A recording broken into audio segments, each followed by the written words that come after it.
بامبے والا، تحریر غلام عباس۔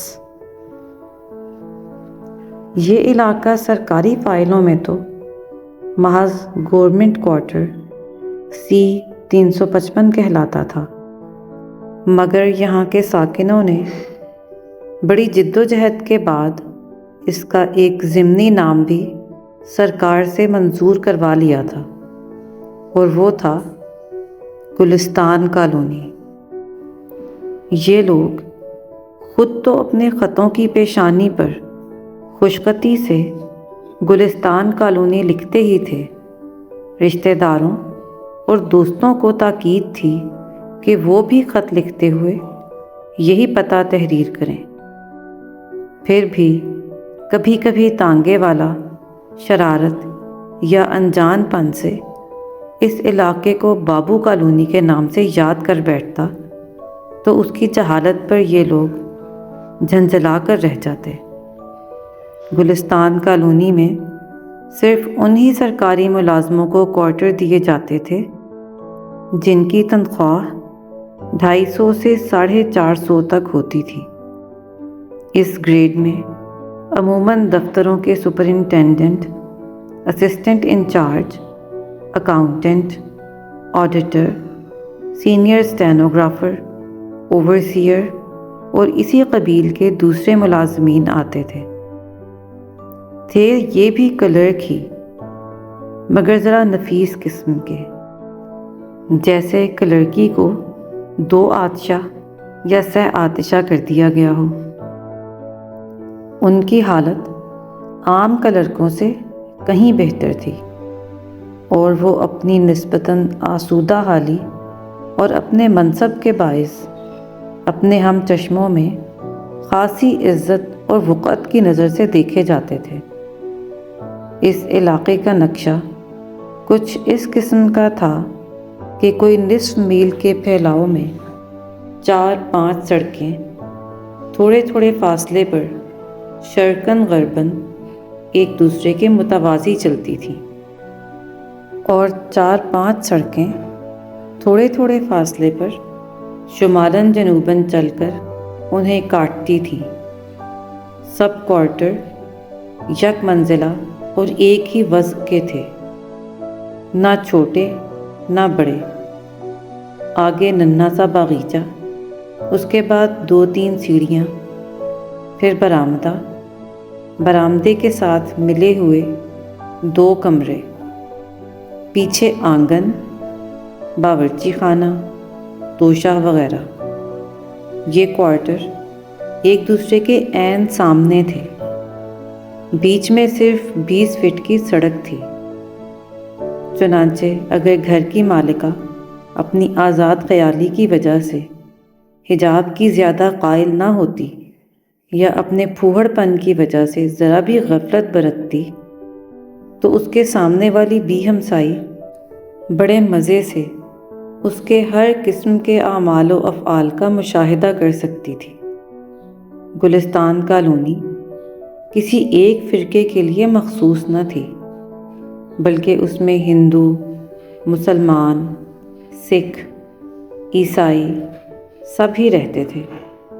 پھر زبانیں بھی یہاں بھانت بھانت کی بولی جاتی تھیں، جن میں اردو، انگریزی، بنگالی، مدراسی اور پنجابی کو زیادہ دخل تھا۔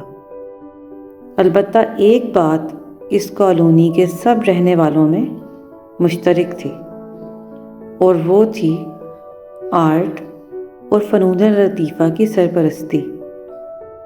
ریڈیو سے تو کوئی گھر خالی ہی نہ تھا۔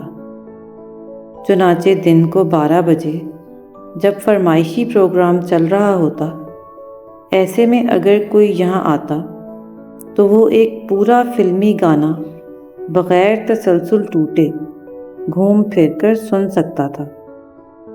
اس کالونی کے باشندے متمدن سمجھے جانے کے بہت متمنی تھے، تنگی ترشی میں گزر کرتے، مگر ظاہری ٹھاٹ باٹ میں فرق نہ آنے دیتے۔ ہر گھر میں صبح کو پابندی کے ساتھ روٹی، مکھن اور اخبار آتا، اخبار کا صاحب خانہ بے چینی سے منتظر رہتا۔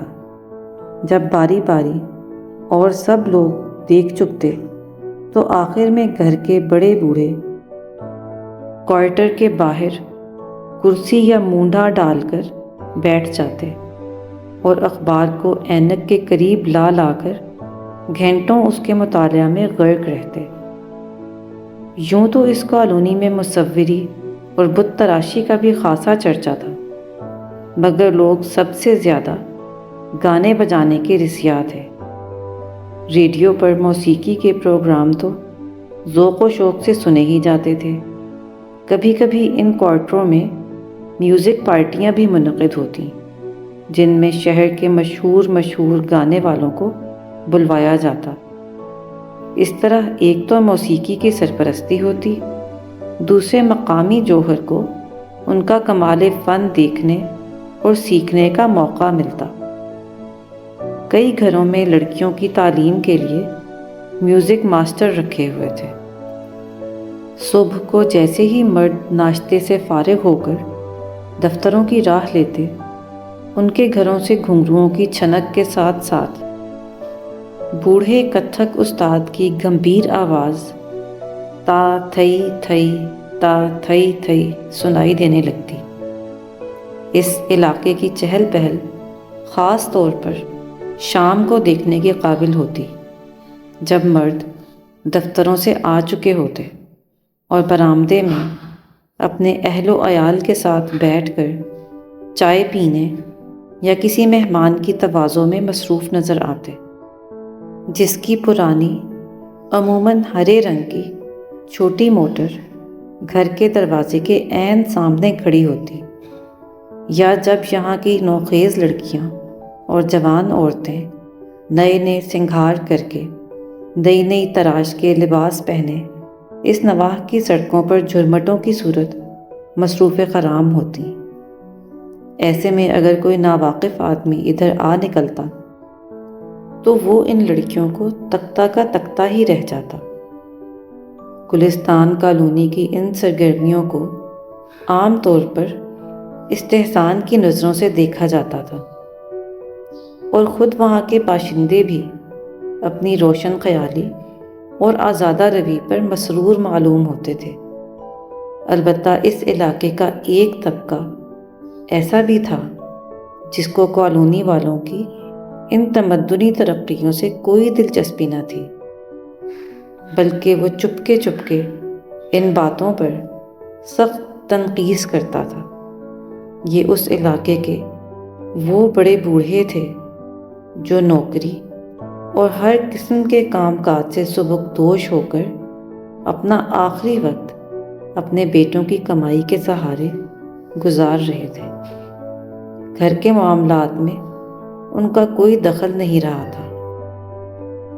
اگر وہ کوئی بات معاشرت کی اس نئی روش کی برائی میں کہتے تو گھر کے سب چھوٹے بڑے انہیں دقیانوسی کہہ کر مذاق میں اڑا دیتے، اور ان کے لیے اس کے سوا کوئی چارہ نہ رہتا کہ جب تک گھر پر ہیں اپنی آنکھیں اور کان بند رکھیں اور کھانے پینے یا اخبار پڑھنے کے علاوہ کسی کام سے سروکار نہ رکھیں۔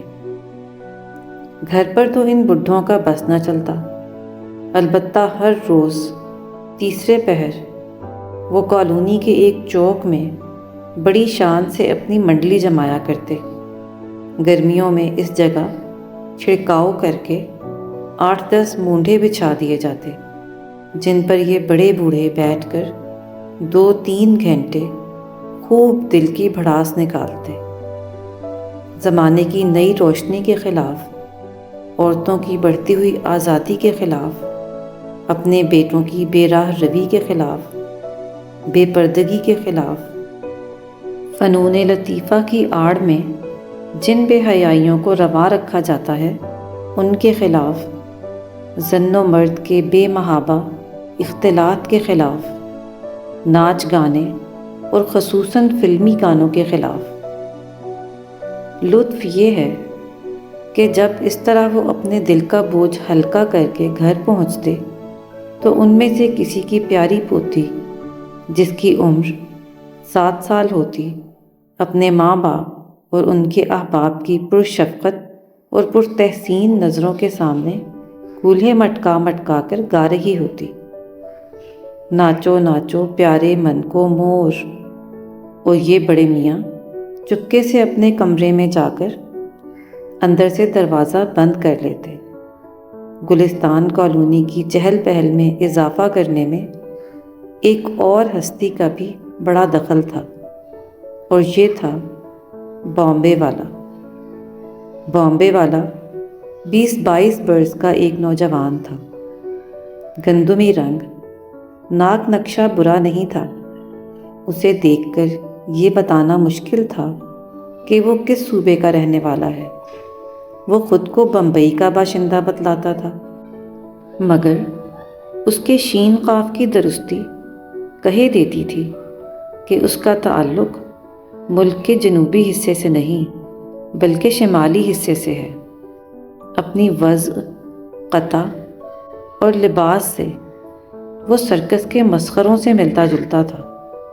کبھی سیاہ ٹیل کوٹ اور سیاہ ٹاپ ہیٹ، کبھی شب خوابی کا رنگ دار دھاریوں والا کرتا پاجامہ اور سر پر تنکوں کی بنی ہوئی انگریزی ٹوپی، کبھی بنگالی فلم ایکٹروں کی تطبیع میں کھدر کا لمبا کرتا اور لہراتی ہوئی دھوتی، کبھی شکاریوں کی طرح ورجس ڈالتے ہوئے، کبھی کبھی ٹاپ ہیٹ کی جگہ سرخ ٹوپی لے لیتی، چہرے پر ایکٹروں کی طرح گاڑھا گاڑھا میک اپ کیا ہوا، آنکھوں میں کاجل، ہونٹوں پر لپسٹک، اس کے ساتھ باریک باریک مونچھیں۔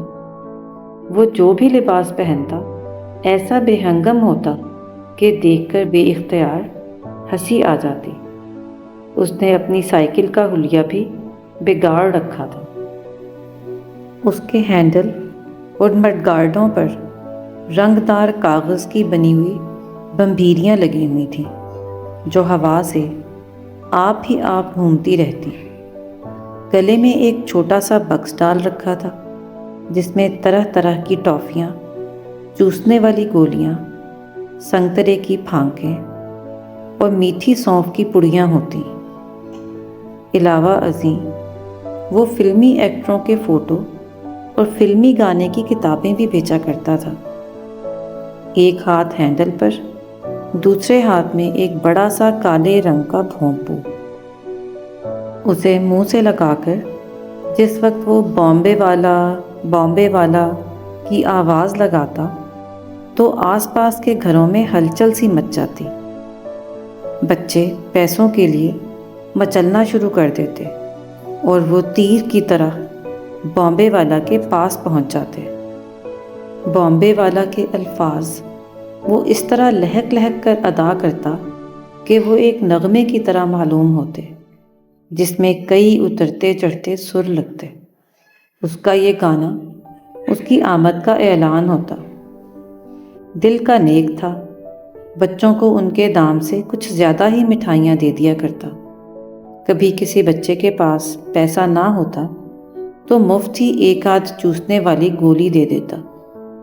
وہ بامبے والا کی الاپ کے علاوہ اور بھی بہت سے گانے گایا کرتا تھا۔ یہ فلموں کے چلنتر گانے ہوتے جن میں پریم اور پریمی، بھنورے اور پپیہے کا ذکر ایسے پرسوز طریقے سے ہوتا کہ انہیں سن کر بلوغت کو پہنچنے والی لڑکیوں کے دل کی دھڑکن تیز ہو جاتی اور اپنے چھوٹے بھائیوں یا بہنوں کو آنا یا ٹکا دے کر میٹھی سونف منگوایا کرتی۔ اس کی آواز ایسی مدھر تھی کہ جب وہ فلمی گانا گاتا تو لوگ اس کے مسخرے پن کو بھول کر گانے پر جھوم سے اٹھتے۔ اس کی یہ آواز اس کے کاروبار کی کامیابی کا سب سے بڑا ذریعہ تھی۔ عورتوں کو گھورنا یا ان پر آوازیں کسنا اس کی عادت نہ تھی۔ یہ اور بات ہے کہ آواز گانے کے پردے میں بہت کچھ کہہ جاتی۔ وہ اس کالونی میں ہفتے میں ایک آدھ بار ہی آیا کرتا تھا۔ یہی وجہ تھی کہ اس کے آتے ہی بچے بڑے جوش و خروش سے اس کے خیر مقدم کے لیے دوڑتے۔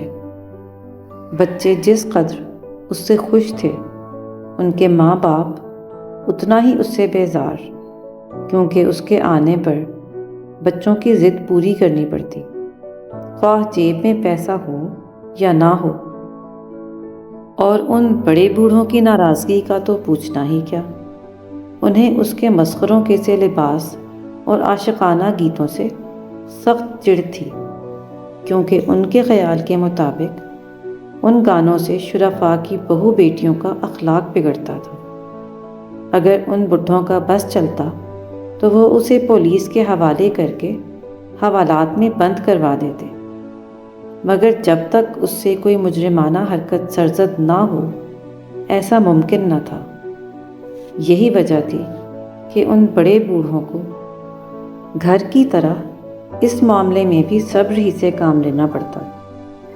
آخر ایک دن ایسا آیا جب ان کے صبر کا پیمانہ سچ مچ لبریز ہو گیا، اور ادھر وہ لوگ بھی جو عورتوں کی آزادی کے بڑے حامی تھے، سوچ میں پڑ گئے کہ کہیں ہم غلطی پر تو نہیں ہیں۔ ہوا یہ کہ اس کالونی میں ایک بنگالی بابو رہتا تھا، بڑا خوش خلق اور شریف الطبع۔ کالونی میں اس کا بڑا مان تھا۔ وہ کسی دفتر میں سپرنٹینڈنٹ تھا، اور اس کی 2 بیٹیاں تھیں، میرا اور سبیہ۔ میرا کی عمر 13 برس اور سبیہ کی 14 برس۔ وہ کاٹھیا واڑ کے ایک کتھک سے نعت سیکھا کرتی تھی۔ اس کتھک کی عمر کوئی 30-32 سال کی تھی۔ حد درجہ کا چرب زبان، اس جوان عمری ہی میں گھاٹ گھاٹ کا پانی پی چکا تھا۔ ایک دن دوپہر کو وہ کسی تماشے کے پاس لے کر آیا اور ان لڑکیوں کو تماشا دیکھنے پر اکسایا۔ بنگالی بابو دفتر میں تھا۔ لڑکیوں نے ماں سے اصرار کر کے اجازت لے لی۔ اس کے بعد وہ دونوں لڑکیاں اور کاٹھیا واڑی کتھک ایسے غائب ہوئے کہ نہ جانے زمین نگل گئی یا آسمان کھا گیا۔ بعض لوگ کہتے ہیں کہ دونوں بہنیں ایکٹریس بننے کے شوق میں بمبئی بھاگ گئیں۔ بعض کہتے نہیں، اسی شہر کے ایک سیٹھ کے قبضے میں ہیں، جس نے انہیں تالوں میں بند کر رکھا ہے۔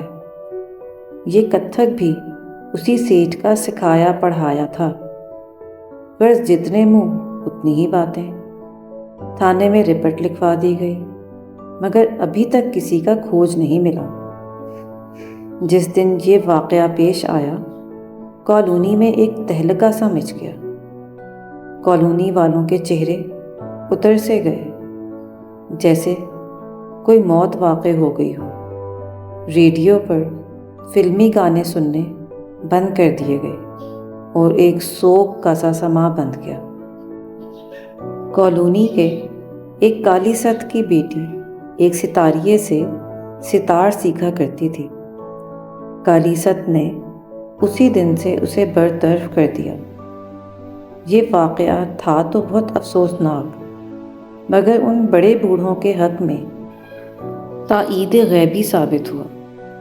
کالونی میں یک لخت ان کا وقار بڑھ گیا۔ یہ بڈھے جو پہلے سر ڈالے چپکے سے گلی کوچوں سے گزر جاتے تھے، اب انہی راستوں پر کھنکارتے، زور زور سے لاٹھی ٹیکتے، سر اٹھا اٹھا کر چلنے لگے، اور وہ اپنے بیٹوں کو کھری کھری سناتے اور اس نئی تہذیب کی خوب خوب دھجیاں اڑاتے۔ برسوں سے اس کے خلاف دلوں میں جو نفرت کا طوفان امڈ رہا تھا، وہ ایک دم پھوٹ پڑا۔ اب ان کے خود سر بیٹوں کے لیے اس کے سوا چارہ نہ تھا کہ خاموشی سے سنتے رہیں اور سر جھکا لیں۔ جس دن یہ واقعہ پیش آیا، اس دن سے بڈھوں کی اس منڈلی میں بڑا جوش و خروش نظر آنے لگا تھا۔ یہ لوگ بلند آواز سے اس پر حاشیہ آرائی کرتے اور جلے دل کے پھپھولے پھوڑتے۔ ان کے لیے یہ ماجرا روز کا ایک مستقل موضوع بن گیا۔ مونڈھے پر بیٹھے ہوئے ایک بڑے میاں نے اپنے ساتھ والے بڈھے سے خطاب کیا، وید جی، اگر ایسا ہی ایک واقعہ اور ہو جائے تو میں مسلمان لڑکیوں کی طرح اپنی پوتیوں کو برقع پہنانا شروع کر دوں۔ اس پر منڈلی میں ایک فرمائشی قہقہہ پڑا۔ ایک سفید ریش مقطع صورت بزرگ گویا ہوئے، گپتا جی بھی کمال کرتے ہیں، شرافت کوئی برقع ہی میں تھوڑی ہے، یہ تو دل میں ہونی چاہیے۔ ایک اور پیر مرد نے تائید کی اور خان صاحب نے آنکھوں ہی آنکھوں میں ان بزرگ کا شکریہ ادا کیا۔ سچ کہتے ہو خان صاحب۔ خان صاحب کی بہو پردہ نہیں کرتی تھیں اور جوان بیٹیاں بھی بے نقاب ہی کالج جایا کرتی تھیں۔ منڈلی میں یہ باتیں ہو ہی رہی تھیں کہ اچانک بامبے والا کی آواز سنائی دی۔ کالونی کی اس اداس اور سوگ بھری خاموشی میں یہ آواز ایسی معلوم ہوئی جیسے قبرستان میں کوئی بد مست شرابی آ گھسے اور ہنکارنا شروع کر دے۔ بڈھوں نے معنی خیز نظروں سے ایک دوسرے کی طرف دیکھا، پھر بخشی جی جو تھے تو 60 کے پیٹے میں مگر جوانوں کا سا دمخم رکھتے تھے، مونڈھے سے اٹھے اور بامبے والا کو اپنی طرف آنے کا اشارہ کیا۔ بخشی جی نے غصہ بھری آواز میں پوچھا، کیا بیچتے ہو تم؟ بامبے والا متعجب سا ہو کر مسکرانے کی کوشش کرنے لگا۔ بخشی جی نے پہلے سے بھی زیادہ غصے میں کہا، میں پوچھتا ہوں کیا بیچتے ہو تم؟ بامبے والا نے بدستور مسکرانے کی کوشش کرتے ہوئے جواب دیا، ٹافی، چوسنے والی گولیاں، میٹھی سونف۔ بخشی جی نے کہا، لاؤ دکھاؤ۔ اس نے بائسیکل کو سٹینڈ پر کھڑا کر دیا اور گلے میں پڑا ہوا بکس کھول کر سب چیزوں کا ایک ایک نمونہ دکھانے لگا۔ بخشی جی اچانک برس ہی پڑے، بے ایمان کہیں کا، یہ تو گڑ کی ٹافی ہے، بچوں کو ٹھگنے کے لیے؟ یہ 420۔ بامبے والا کچھ پریشان سا نظر آیا مگر مسکراتے ہوئے ادب سے بولا، حضور، اول تو یہ درست نہیں کہ یہ ٹافی گڑ کی ہے، دوسرے یہ چیزیں میں خود تھوڑا ہی بناتا ہوں، یہ تو کمپنی کا مال ہے، میں بنا بنایا مال لاتا ہوں۔ اسی اثناء میں اور 3-4 بوڑھے منڈلی سے اٹھ کر بامبے والا کے پاس پہنچ گئے اور اس کو گھیر کر کھڑے ہو گئے۔ گپتا جی چلائے، کیا ٹر ٹر لگائی ہوئی ہے؟ اور یہ کہتے ہی گپتا جی نے آؤ دیکھا نہ تاؤ زور کا ایک چانٹا بامبے والے کے منہ پر جڑ دیا۔ فرمانے لگے، ایک تو چور، اوپر سے کمپنی کا روب جماتا ہے، لے اور لے۔ گپتا جی پہل کر چکے تھے، پھر کیا تھا؟ چاروں طرف سے بامبے والا کو بے بھاؤ کی پڑنے لگیں۔ ادھر اس کا یہ حال کہ ہر تھپڑ یا چانٹے پر وہ پہلے سے زیادہ ہکا بکا ہو کر اپنے مارنے والے کا منہ تکنے لگا۔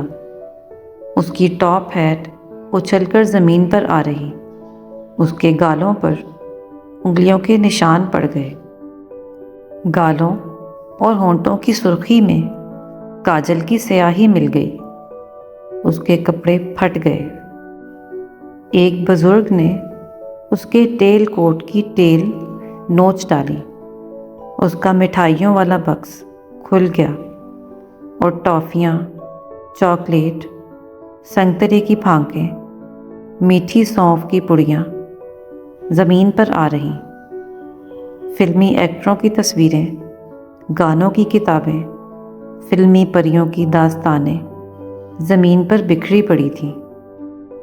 جس کے جو منہ میں آیا اسے برا بھلا کہا۔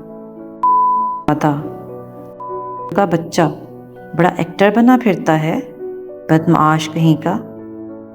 جا جا اب تو چھوڑ دیا، پھر کبھی ادھر کا رخ نہ کیجیو۔ اور بڑے بوڑھوں نے خود ہی تھک کر اس کا پیچھا چھوڑ دیا۔ ہانپتے ہوئے آ کر پھر اپنی منڈلی میں آ براجے۔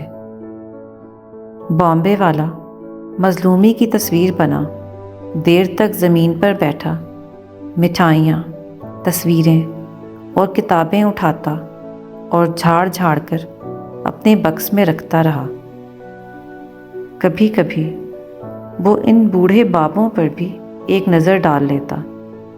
آخر وہ زمین سے اٹھا، گلے میں مٹھائیوں کا بکس ڈالا اور آہستہ آہستہ قدم اٹھاتا اس طرف گیا جہاں سائیکل کھڑی تھی۔